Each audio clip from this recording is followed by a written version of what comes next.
FM News. Weather. Idol Dennis, sagamin. Yung pay ni Bagyong Krising Idol Bernard manarimanen iti panagsagana iti MDRRM Pagulput Ilocos Norte.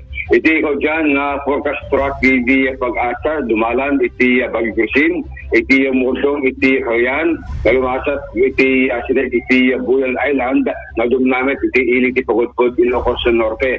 Sigon iti MDRRM nakasaganas iti gamit na in kaso lang nadunagdeg iti epekto ni Bagyong Krising iti nadakamat ili. Malagik na iti kalatas nga tuwen dinadael iti sarong bagyo Pagulput Ilocos Norte. Ganun pitigasta na kilinay ginakatakder iti munisipyo para palang iti pinitahit seguridad iti kastamatan iti tulong akan tinagbaling nga biktima iti kalamidad. Iti tanasama pa ito iti NDRRM nga masabol iti panagsagsalana sabi kasi magkiligan iti panakapervisyo iti pagpenga ng runa rinagindeg iti coastal barangay iti Pagulput Ilocos Norte.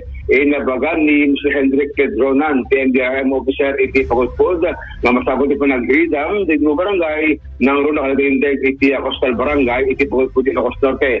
Kastama ito rinagindeg iti bantay nga masabol iti panagridam iti posible nga landslide na kaso lang nadunagdeg iti panawin mimiti agdama iti banag kapitas pa lang iti panyempo na yung itulubigan posible po na iti pag-asa nga marikan siya mga epekto na iti proset na iti Northern Luzon. Idol Dennis Salipio, Tatak, RMN.